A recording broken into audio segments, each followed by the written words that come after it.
Spotlight நேரில் வெங்கடேஷன் பணிவான வணக்கங்கள். வணக்கம் சார். வணக்கம் ஜி. தலைவர, விஜய் மூன்றாவது அணி இருந்தால் பிஜேபி அதிமுகவுடைய ஓட்டு வங்கி கம்மியாகுமா? முதல்ல விஜய்க்கு யார் மூன்றாவது அணி? விஜயோட எந்த கட்சி இணைஞ்சுது? விஜயே தன்னிச்சையா நிக்கிறாருங்க. அன்டெஸ்டட் பேபிங்க. ஒரு அரசியல் கட்சியில் இறங்கி நீங்க உங்களுடைய வாக்கு சதவீதத்தை நிரூபித்து குறிப்பிட்ட வாக்காளர்களும் குறிப்பிட்ட இடத்தில் நீங்க ஒரு முக்கியமான ஒரு வாக்குகளை பெற்றால் மட்டும்தான் உங்களை தேடி கூட்டணி கட்சிகள் வரும். இதுதான் அரசியலுடைய நிலைப்பாடு. நீங்க அன்டெஸ்டட் பேபி. இப்பதான் உங்களுக்கு நீங்க இனிமேல் தான் நீங்க வரணும். நீங்க தனிச்சு நின்று உங்க பலம் என்னன்னு நிரூபிச்ச பிறகுதான் இது நாங்க சொல்லல, விஜய்க்கே இது தெரியும். ஏன்னா விஜய் இப்போ தமிழ்நாட்டில் 38 மாவட்டங்கள் இருக்கு. 38 மாவட்டங்கள்ல எந்த மாவட்டத்தில் அதிகமாக தனக்கு ஓட்டு விஜய்க்கே தெரியாதுங்க. கரெக்டு தானே? இப்ப விஜயகாந்த் அவர்கள் 2006 கட்சி ஆரம்பிச்சு நிக்கிறப்ப யார் எல்லாரும் எதிர்பார்த்தாங்க? விஜயகாந்த் பிறந்த மதுரை மண்ணில் தான் அவர் நிற்பாருன்னு எல்லாமே எதிர்பார்த்தாங்க. அவர் சம்பந்தமே இல்லாம விருதாச்சலத்தில் நின்னார், ரிஷிவந்தத்தில் ஒரு வாட்டி நின்னார். ஏன்னா அவர் நின்ன பிறகுதான் அங்க தெரிஞ்சுது. அவர் ஒரு கட்ஸோட நின்னார். என்ன சொல்றாருன்னா, நான் என்ன நம்பி நிக்கிறேன், தமிழ்நாட்டில் இருக்கக்கூடிய 234 தொகுதியில் எந்த தொகுதி நான் நின்று ஜெயிப்பேன்னு சொல்லி நின்று ஜெயிச்சாரு அவரு. கரெக்ட்ல? அதே மாதிரி விஜய் இன்றைக்கு தன்னுடைய தொகுதியை செலக்ட் பண்ண முடியாம தத்தளிக்கிறார். ஏன்னா அவருடைய இருக்கக்கூடிய ரசிகர் மன்றத்தினுடைய உறுப்பினர்கள் அடிப்படையில தான் இந்த இடத்துல நம்ம உறுப்பினர்கள் அதிகமா இருக்காங்க. நாமக்கல் மாவட்டத்துல விஜய் ரசிகர்கள் அதிகமா இருக்காங்க, ஒரு அடர்த்தியா இருக்காங்க, இங்க நம்ம ஜெயிக்கலாம் அப்படின்ற ஒரு நிலைப்பாடுக்கு வராங்க. அது ஓட்டா மாறுமா ஓட்டா மாறாதான்றதுலாம் அடுத்த கதை. ஆனால் ரசிகர்கள் மட்டுமே ஓட்டளித்தால் இங்க வென்றெடுக்க முடியாது. இன்றைக்கு விஜயோடைய மதுரை மாநாட்டுக்கு 2 லட்சம் பேர் கூண்டாங்க, 3 லட்சம் ஓட்டு போடணும்னு நீங்க சொல்றீங்க. வரவேற்கிறோம். 2 லட்சம் 3 லட்சம் பேரே ஓட்டு போடுறாங்க கூட வச்சுக்கீங்க. தமிழ்நாட்டுடைய மொத்த வாக்காளர் 4.5 கோடி பேருங்க. கிட்டத்தட்ட ஒரு 5 கோடி பேர் வாக்காளர் பண்றாங்க. இந்தியாவில் மொத்த வாக்காளர் 100 கோடினா தமிழ்நாட்டில் 4.5 கோடியிலிருந்து 4.5 கோடி பேர் இருக்கிறான். பூத்து மட்டுமே 68,000 பூத்துக்கு 10 பேர் வச்சா கூட 6,80,000 அடிப்படை அரசியல் தெரிஞ்சவர் உங்களுக்கு வேணும். ஃபர்ஸ்ட் அந்த 6,80,000 அடிப்படை அரசியல் தெரிஞ்சவங்களே உங்களுக்கு இருக்கிறாங்களானே இன்னும் தெரியாது. ரெண்டாவது, நீங்கள் பரப்புரையில என்ன சொல்லுவீங்க அதை சொல்லுங்க. நான் கேட்கிறேன், எனக்கு ஓட்டு போடு நீ கேட்குறீங்க. நீங்க என்ன எனக்கு செஞ்சீங்க, உங்களுக்கு ஓட்டு பண்ணணும் சார்? ஒண்ணுமே இன்னும் அவர் எப்படி சார் தனி மனிதன்? இப்ப விஜயகாந்த் ஓட்டு கேட்டாரு. எப்படி ஓட்டு கேட்டாரு? அவரோட ரசிகர்கள் கிட்ட அவர் நிறைய நலத்திட்டம் செஞ்சிருக்காரு. அவர் ரசிகர்கள பஞ்சர் ஓட்டினவன், சைக்கிள், இன்னைக்கு இருக்கக்கூடிய பார்த்தசாரதி அவர்கள்லாம் சாதாரண மெக்கானிக்கா இருந்தவர்கள்லாம் எம்எல்ஏ சீட்டு கொடுத்து அழகு பார்த்தாரு. புதுக்கோட்டையில தேவக்கோட்டையில நீங்க பாத்தீங்கன்னா பஞ்சர் ஓட்டின ஒருத்தர் எம்எல்ஏ ஆக்குறாரு. தன்னோட ரசிகர்கள் எல்லாருக்கும் அரசியல் ட்ரைனிங் கொடுத்து 41 சீட்டு வாங்கி 29 சீட்டு வென்றெடுத்து எதிர்கட்சியில போய் உட்கார்ந்தார். அதற்கு முன்னாடி தன் ரசிகர்களை அவர் பலப்படுத்தி வச்சிருந்தார். தன் ரசிகர்களுக்கு ரசிகர் மன்றம் மூலம் பல நலத்திட்ட உதவிகளை செஞ்சாரு. இலவசமா ஹாஸ்பிட்டல் கட்டியிருந்தாரு. அவர் வீட்டுக்கு எம்ஜிஆர் மாதிரி அவர் வீட்டுக்கோ ஒரு அலுவலகத்திற்கோ ராஜாபாத் தெருவில் போயிட்டு அவர் அலுவலகத்தில் சாப்பிடாம போகாத இல்லை, சினிமா பிரபலங்களே இல்லை, நடிகர் சங்கன்ற ஒரு சங்கத்துல போய் தலைவராகி அந்த நடிகர் சங்க கடனை அடைத்து வெளிநாட்டுல ரஜினி கமலை வைத்து ஒரு கலை நிகழ்ச்சிகள் பண்ணி 2 கோடி ரூபாய் வைப்பு நிதியை வைத்து தனக்கு கொடுக்கப்பட்ட பணியை செவ்வனே செஞ்சு நடிகர் இந்த சினிமா உலகத்துக்கு தன்னால எதனால் செய்ய முடியுன்றத செஞ்சுட்டு தான் விஜயகாந்த் பொது வழிக்கு வராரு. அதற்கு முன்னாடியே அவரு கல்லூரியில படிக்கிற TFT student, diploma in film technology படிச்ச திரைப்பட கல்லூரி மாணவர்களுக்கெல்லாம் வாழ் வலித்தவர். அவர் எவனுமே அவர் மதிக்க மாட்டாங்க. ஒரு காலத்துல டிப்ளமா படிச்சிங்களா, டிஎஃப்டி ஸ்டூடெண்டா, ஓரமா நில்லுன்னு சொல்றப்ப அவருக்கு ஒரு மரியாதை அரசு சினிமாவில் கொண்டு வந்தவர் விஜயகாந்த். பணம் வாங்காமே ஊமை வழிகள் ஃப்ரீயா நடிச்சு கொடுத்து மிகப்பெரிய ஒரு மாற்றத்தை உண்டு பண்ணாரு. பல புது ப்ரொடியூசர்களை உருவாக்குனாரு. இதெல்லாம் அவர் சினிமாவில் பண்ணிய சேவை. சரி, சினிமாவில் பண்றப்ப அது அரசியலுக்காக வரப்ப அது ஸ்பிரிட் ஆகுது, அவங்க ஓட்டு போடுறாங்க. இத மாதிரி விஜய் எதெல்லாம் பண்ணிருக்காருன்னு சொல்லுங்க, நான் கேட்கிறேன். இல்ல அவரும் ஏதோ உதவி எல்லாம் செஞ்சுட்டு தான். என்ன உதவி செஞ்சார் சொல்லுங்க? பள்ளிப்பாடம் 3 வருடங்களுக்கு ஆளுக்கு 1000 ரூபாய் கவர்ல போட்டு கொடுக்கறது ஒரு உதவியா? இது ஒரு உதவியா நான் கேட்கிறேன். அது இல்ல சார், உன்னுடைய ரசிகர்கள் உன்னுடைய மாநாட்டுக்கு 3 பேர் செத்து போயிட்டா அந்த இரங்கலுக்கு கூட்டத்துக்கு போகாத விஜய் அவர்கள் என்ன மாதிரி ஒரு தலைவர்னு எனக்கு நீங்களாம் சொல்றீங்க, எனக்கு புரியலங்க. தூய்மை பணியாளர்கள் ரோட்ல இறங்கி போராடுறப்ப அது தூய்மை பணியாளர்கள் தோளோட தோளா நின்று அவர்களுக்கு நியாயம் கிடைக்காத இந்த அரசாங்கத்தை எதிர்த்து போராட விஜய் அவர்கள் அவர்களுக்கு மேக்கப் போட்டு இவர் மேக்கப் போட்டு பனையூர்ல உட்கார வச்சு நான் ஆதரவு தரேன்னு சொல்றது என்ன மாதிரி ஒரு அரசியல்? இது என்ன மாதிரி ஒரு அரசியல்? இது அரசியல் அதிகார திமிர் தான் சொல்லுவேன். பணபலத்தின் திமிர். அதாவது தன்னுடைய பிரபலமாற்று நான் ஒரு பிரபலமான பர்சனாலிட்டின்ற சொல்ற திமிர். எவ்வளவு பெரிய பிரபலமானவரும் மக்களோட மக்கள் கலக்கலனா அரசியல் மண்ணை தான் கவுவாங்க. எம்ஜிஆரோட பிரபலமானவர் அவரு. லுங்கி வேட்டியை மடிச்சு கட்டிட்டு கீழே இறங்கி கிரவுண்ட்ல வேலை செய்வார் எம்ஜிஆர் அவர்கள். அவரோட ஒரு பிரபலமானவரா? தன் சொத்துக்கள் ஃபுல்லா இன்னைக்கு அனாதாசிரமம் எழுதி வச்சாரு. விஜய் அவருக்கு சொல்லுங்க, விஜய் சொந்தமா நடத்துற பள்ளிக்கூடத்துல எத்தனை பேருக்கு இலவசமா கல்வி கத்துறாரு சொல்ல முடியுமா உங்களால? விஜய் நடத்துற கல்யாண மண்டபங்கள அவர் ரசிகர்கள் சேர்ந்து எத்தனை பேருக்கு இலவசமா கொடுக்குறாரு சொல்ல முடியுமா? விஜய் கூட இருக்க அவங்க சொந்தக்காரர்கள் எத்தனை பேர் வாழ வைத்தார் உங்களால சொல்ல முடியுமா? தன் தந்தை தாயாரை வாழ வைத்தாரா சொல்ல முடியுமா? தன் மகனுக்கு ஒரு சினிமா வாய்ப்பை உருவாக்கி கொடுத்தாரா சொல்ல முடியுமா? அவர் கூட இருந்து அவர் முதன்முதலாக சினிமாவில் பாடுறதுக்கு பின்னணியா இருந்தா அவருடைய மாமா எஸ் சுரத் இன்னைக்கு எவ்வளவு பெரிய பொருளாதார பின்தங்கி இருக்கிறார். அவருக்கு உதவி செய்ய விஜய்க்கு மனம் இருக்கிறதா? அவர் கூடயே நாயா உழைச்சாங்க ராமுன்ற மேனேஜர் பிடி செல்வகுமார் அவருடைய பிஆர்ஓ, அது மட்டும் இல்லாம ரவிராஜா சொல்லிடுறாரு அவருடைய ரசிகர் மன்ற தலைவர் ஜெகதீஷ், பட்டியலிட்டே போவாங்க. இன்னைக்கு பிச்சை எடுக்காத குறையா சுத்திட்டு இருக்காங்க. என்னங்க நீங்க மக்களுக்கு சேவை செஞ்சுட்டீங்க? தன்னுடைய வீட்டில் இருக்கவங்களையும் மகிழ்ச்சியா வச்சுக்கல, தனக்காக பாடுபட்டவர்களையும் மகிழ்ச்சியா வச்சிருக்கல. தனக்காக படம் எடுத்த ப்ரொடியூசர் செத்த வீட்டுக்கு எவனா வீட்டுக்கு நீ போயிருக்கியா? தனக்கான படம் எடுத்த ப்ரொடியூசர் வந்து பொருளாதாரத்துல மீட்டெடுக்க எதனா பட உதவி செஞ்சிருக்கீங்களா? உங்களை வைத்து முதல் படம் எடுத்த ஒரு அடுத்த படம் உங்களை வயசு எடுக்க முடியுதா? அவன் பொருளாதாரத்துல மீண்டு எடுத்துக்கிறானா?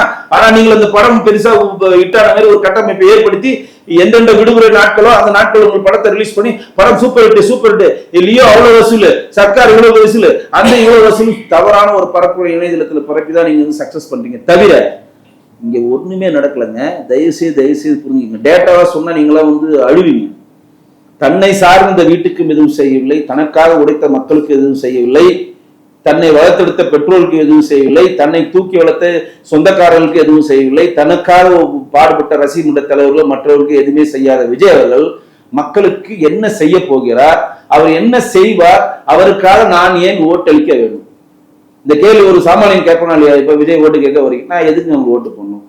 இங்க திமுக ஆட்சி இது பண்ணுது, பிஜேபி ஆட்சி அது பண்ணுது, அதிமுக ஆட்சி இது பண்ணுது, விடுதலை சிறுத்தைகள் அது பண்றாங்க, சரி அவங்களா அது பண்றாங்க, நீ என்ன பண்ணுவ? நான் ஒரு சேலஞ்ச் வைக்கிறேன் விஜய் அவர்களுக்கு. கண்டிப்பா இது வந்து வைரலா கொண்டு போய் விஜய்கிட்ட சேர்க்கணும். தமிழ்நாட்டுடைய மொத்த கடன் 10 லட்சம் கோடி, பொதுத்துறை நிறுவனங்களும் நடக்கிற கடன் 5 லட்சம் கோடி, டோட்டலா தமிழ்நாட்டுல 16 லட்சம் கோடி கடன்ல நம்ம இருக்கிறோம். ஒரு ரேஷன் கார்டுக்கு 3.5 லட்சம் ரூபாய் நம்ம வந்து கடன்ல இருக்கோம். 2 கோடி 30 லட்சம் ரேஷன் கார்டுக்கு இருக்கு. நாளைக்கு விஜயே முதலமைச்சர் ஆகிறாருன்னு வச்சுக்கங்க, சீமானுக்கும் சேர்த்து சொல்றேன், சீமானே முதலமைச்சர் ஆகிறாரு, விஜயே முதலமைச்சர் ஆகிறாரு. நீங்கள் வந்து கையெழுத்து போடுறப்ப உங்க தலையெழுத்து கடன் எவ்வளவு தெரியுமா? 16 லட்சம் கோடி. அந்த 16 லட்சம் கோடியை அடைத்து விட்டுதான் நீங்க நலத்திட்ட உதவி நகரும். அந்த 16 லட்சம் கோடி எப்படி அடைப்பென்று உங்களுக்கான செயல் திட்டம் உங்கள்கிட்ட இருக்கா? என்னமோ வந்தா நாங்க ஆட்சிக்கு வந்தா தேன் ஓடும் பால் ஓடும், எப்படியா ஓடும் நான் கேட்கிறேன், எப்படி ஓடும்? நீங்கள் வந்து கையெழுத்து போறப்ப உங்க தலையில 16 லட்சம் கோடி இருக்காங்க, சும்மா கிடையாது. தமிழ்நாடு பட்ஜெட்டே 5 லட்சம் கோடி தான். அப்ப 16 லட்சம் கோடியை நீங்கள் கடனை அடைத்து விட்டுதான் நலத்திட்ட உதவியோ தொழில்துறை. நீங்க ஜிஎஸ்டில 5-18 இழப்புல கொண்டோம், கிட்டத்தட்ட 42,000 கோடி ஜிஎஸ்டில இருந்து 42,000 62,000 கோடி இழப்பு வரும்ன்றது மத்திய அமைச்சர் நிர்மலா சீதாராமன் பொது வழியில சொல்லிட்டாங்க. அதற்கான ஆக்கப்பூர்வமான வகைக்கு போய் சேல்ஸ் அதிகப்படுத்துங்கன்னு சொல்றாங்க. எவ்வளவு விஷயங்கள் இங்க அரசியல் நுணுக்கமான விஷயங்கள் இருக்கு. சும்மா நாங்க அவரு செஞ்சுட்டான், அவன் பேனா திருட்டான், இவன் பென்சில் திருட்டான், அவன் அதை திருட்டான், நாங்க ஆட்சிக்கு வந்து அதெல்லாம் திருட மாட்டோம், ரைட் நீ திருட மாட்டேன், உங்கள்கிட்ட கோடியா பணம் இருக்கு சுத்தம் நம்ம நம்புறேன். இந்த 16 லட்சம் கோடியை மாற்றி எப்படி நீ அரசியல் திறன்பட நடத்துவாங்க? எப்படி நீங்க புதிய மாற்றத்தை உண்டு பண்ணுவீங்க? அண்ணாதிரையாலே பண்ண நீங்க என்ன பண்ணுவீங்க? 10 வருஷம் ஆட்சி இருந்ததுக்கு மிகப்பெரிய காரணம் என்ன தெரியுமா? பஞ்சம். சோத்துக்களும் தமிழ்நாட்டுல எல்லாம் செத்தான், பஞ்சம். ரூபாய்க்கு 3 படி அரிசி போடுவார் அண்ணாதிரை, போட முடிஞ்ச அவரால் 1 படி அரிசி அவரால் போட முடியல. தப்பான வாக்குறுதி கொடுத்து மாட்டிக்கிட்டாரு. அப்பதான் எல்லாருமே அவர்கிட்ட கேட்கறாங்க, நீங்க மதுக்கடைகளை திறந்தால் நம்ம ரூபாய்க்கு 3 படி அரிசி, 3 படி அரிசி நிச்சயம், லட்சியம் 1 பிடி நிச்சயம். ஆனா அண்ணாதிரை என்ன சொன்னாரு? மதுக்கடைகளை திறந்து அதன் மூலம் வரும் லாபத்தை வைத்து பசி ஆத்துனா எவ்வளவு தாய்மார்களுடைய பாவத்தை சம்பாதிக்கணும். மதுக்கடை திறப்பதற்கு நான் அனுமதிக்க மாட்டேன்னு சொன்னார் அவர் தலைவர். ஆனா 1967 ஆட்சிக்கு வந்து 67, 50, 69 அண்ணாதிரை இறந்த பிறகு 69 ஆட்சிக்கு வந்து கலைஞர் அவர்கள் செஞ்ச முதல் வேலை என்ன? மதுக்கடையில திறந்தார். இதெல்லாம் வந்து வரலாறு. இந்த வரலாறு தெரியுமா? அவன் கூட இருக்கான பெல்டிகுமார், நிர்மல்குமார், ஆதரவு தெரியுமான்னு கேள்வி. இந்த வரலாறு என்னமோ நாங்க ஆட்சிக்கு வந்தா எல்லாத்தையும் என்ன மாத்துவடி தேர்தல் மேனிபெஸ்டோல கேட்கிறேன். இன்னைக்கு அதிகபட்சம் நேரடி கடனாக 10 லட்சம் கோடி இருக்கு. 10 லட்சம் கோடி கடனை நீ எப்படி அடைப்ப? பதில் சொல்லு. அதுக்கப்புறம் ஒரு நலத்திட்டம் நீ என்னென்ன கிழிப்ப அதெல்லாம் அடுத்து சொல்ல முடியுமா? நீங்க ஆட்சிக்கு வந்து எப்படி பண்ணுவீங்க சார்? அதெல்லாம் ஐஏஎஸ் பாத்துக்குவாங்க சார். அதுதான் உங்களுக்கு புரிதல் இல்லைன்னு தான் நான் சொல்லுவேன். ஏன் அப்படின்னா நான் உங்களுக்கு ஏன் ஓட்டு அளிக்கணும்னா என்னுடைய கேள்விக்கு நீங்க பதில் சொல்லணும்.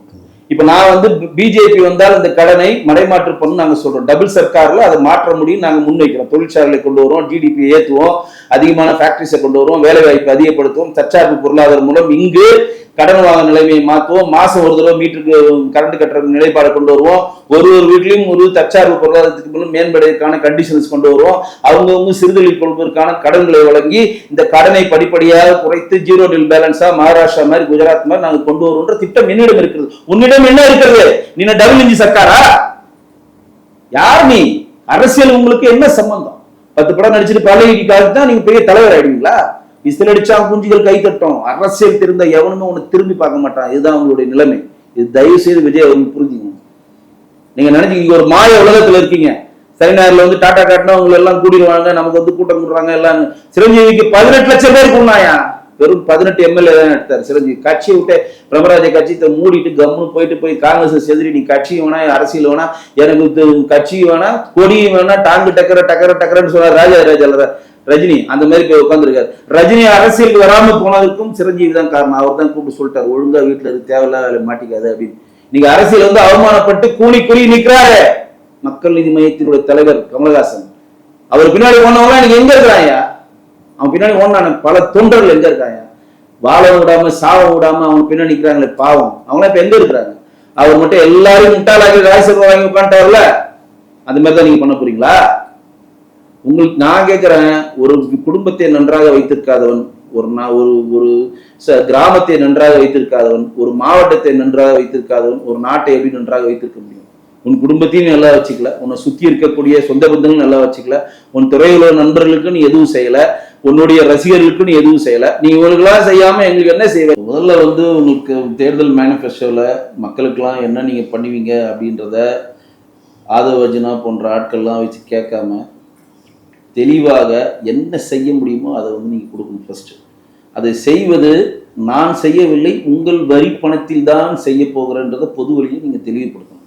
நாங்கள் ஆட்சிக்கு வந்து 1000 ரூபாய் கொடுத்துருவோம், கலைஞர் உரிமை தொகை கொடுக்குறோம், தவப்புதல் திட்டத்தை கொடுக்குறோம், காலை சாப்பாடு போடுறோம், எல்லாம் என்ன உங்க தோட்டத்துக்கு ஓட்டு போடுறீங்க, இல்லை உங்க வீட்டை எடுத்துன்னு போடுறீங்களா, உங்க பேலன்ஸ் எடுத்து போடுறீங்களா? மக்கள் வரி பணம், எங்க பணத்தை எடுத்து நீங்கள் அதை வைத்து அதை வந்து ஒரு குடையின் கீழே கொண்டு வந்து ஷேர் பண்ணி ஒரு நலத்திட்ட உதவிகள் செய்யற, அதை புது வழியில் செய்ய மாட்டேன்றாங்க. நாங்கள் வந்து முதியோர் பென்ஷன் கொடுத்துட்டோம், நாங்க தவப்புதல் திட்டத்துல 1000 ரூபாய் கொடுத்துட்டோம், மகளிர் உரிமை தொகை வந்து கலைஞர்கள் வீட்டுக்கு கூட 1000 ரூபாய் கொடுக்கணும். யார் கேட்டா அவனு கடனை வாங்கி கொடுக்க சொன்னாங்களா? இப்ப தமிழ்நாட்டு மாநிலம் வந்து எல்லாத்துலயும் நம்பர் ஒன் கடன்ல நம்பர் 1ன்றது மட்டும் நீங்க சொல்ல மாட்டேன்றீங்க.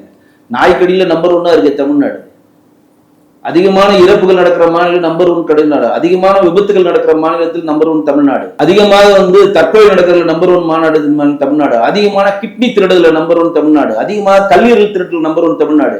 இதெல்லாம் இருக்கு. இதெல்லாம் வந்து விஜய் எப்படி மாற்ற போறாரு சொல்லுங்க? எப்படி மாற்ற? உங்க பக்கத்துல அறிவார்ந்த IAS கேடர், IPS கேடர், சிந்தனையான ஆட்கள்லாம் வச்சிருக்கீங்களா? உங்க கூட இருக்கிறவங்க எல்லாம் மிகப்பெரிய அரசியல் ஜாம்பவான்களா, இல்ல மாற்று கட்சியில பெரிய பெரிய பொறுப்புகளை வைத்தவர்களா? யாருன்னு கூட வச்சிருக்கீங்க? ஜான ஆரோக்கியசாமி ஏற்கனவே ஒரு ஃபெயிலியர் ஃபிகருங்க. அவரு அன்புமணியாகிய நான் அப்படின்னு சொல்லி ஒட்டுமொத்தமா அன்புமணி கூட காலி பண்ணிட்டு தான் இவங்கள்ட்ட வந்திருக்காரு. எதனா ஒரு பாசிட்டிவான ஒரு விஷயம் சொல்லுங்க, உங்களை நம்புறதுக்கு, உங்களை ஓட்டளிக்கிறதுக்கு. நான் உங்களுக்கு ஓட்டளிக்கணும், அப்பா அவர் குடும்பத்தை நல்லபடியா வச்சிருக்காருப்பா, அவர் ஓட்டளிக்கணும்ப்பா, எம்ஜிஆர் மாதிரிப்பா அவரு, இல்லப்பா அவர் வந்து தன் கூட வேலை செஞ்சவங்களாம் ரொம்ப நல்லா வச்சிருந்தாருப்பா, நம்மளையும் நல்லா வச்சிருப்பா, அவர் ஓட்டு போடுங்கப்பா. அப்பா அவங்க அம்மா அப்பாவை தெய்வமா மதிக்கிறாருப்பா, அவர் நம்ம ஓட்டு போடணும்ப்பா. அப்பா அவர் கூட வேலை செஞ்ச மேனேஜரு, கூட இருக்க பியூனு, கூட இருக்க டிரைவர்ஸ் எல்லாம் அவர் வந்து வீடு வாசல் எல்லாம் கொடுத்து ரொம்ப நல்லா வச்சிருக்காருப்பா, அவர் ஓட்டளிக்குப்பா. சொல்லுவாங்களா இல்லையா? நீ எதை பண்ணிருக்க சொல்லு ஓட்டு போடுறதுக்கு? விசிலச்சா முஞ்சிகளை வச்சுட்டு படமா காட்டுற பயாஸ்கோப்பு படம் ரிலீஸ் ஆகாது. இங்க மக்களுக்கு எல்லாருக்கும் உண்மை நிலைமைகள் தெரியும். நான் ஒருத்தர் ஓட்டளிக்கணும்னா அவன் எனக்கு நீ நல்லது பண்ணியோ இல்லை, எனக்கு கெடுதல் பண்ணாம இருக்கணும். நீ ஒட்டுமொத்த சமுதாயத்துக்கு கெடுதல் பண்ணிட்டு இருக்க. நீ நடிக்கிற ஒவ்வொரு படத்துலயும் சீரட்டை குடிச்சுக்கிட்டு தண்ணியை குடிச்சுக்கிட்டு வெளியில வந்தா ஒரு கூட்டு வர சொல்றீங்க. அவனுக்கு வந்து பகுத்தாய்வான அறிவு இருக்கு. ஒருத்தர் நடந்து ஸ்கூல் பேக் எடுத்து நடந்து போறப்ப இது டாஸ்மார்க் தான், இங்க நம்ம குடிக்க கூடாதுன்னு அவனே புரிஞ்சுக்கிட்டு அவன் நகர்ந்து போயிடுவான். அந்த மாதிரி படத்தை பார்த்து நகர்ந்து போயிடுவான். எந்த ஊர்லயா இருக்க? உன்னை பார்த்து எத்தனை பேர் குடிக்கிறான் தெரியுமா? உன்னை பார்த்து எத்தனை பேர் சீரட்டு, உன்னை பார்த்து உடை அணிகிறவன், உன்னை பார்த்து அதே டோப்பா தலையில வைத்தவன் உன்னை பார்த்து அதே மாதிரி சீரட் குடிக்க மாட்டானா? உன்னை பார்த்து அதே தண்ணி அடிக்க மாட்டானா? இந்த பேசிக் புரிய வேணாம் அவனுக்கு. இதனால வரைக்கும் பெருசடை பண்ண தூக்கி போடு. இப்ப அரசியலுக்கு வரப்போறோம். அட்லீஸ்ட் அரசியல் வரப்புனா நம்ம நடிக்கிற படங்கள் இதை தவிர்க்கணுன்ற ஒரு பேசிக் அறிவு வேணா. எதுவுமே இல்லாம பொதுப்படையாக வந்து நாங்க தான் முதலமைச்சர் சொல்றது உங்க விசிலடிச்சாங்க கொஞ்சம் நம்பும் தீவிரமான அரசியல் தெரிந்தவர்கள் யாருமே உங்களுக்கு பின்னாடி வரமாட்டாங்க என்பதுதான் நிதர்சனமான உண்மை. நன்றி சார். நன்றி. இந்த வீடியோ உங்களுக்கு பிடிச்சிருந்தா லைக் பண்ணுங்க, கமெண்ட் பண்ணுங்க, ஷேர் பண்ணுங்க, சப்ஸ்கிரைப் பண்ணுங்க.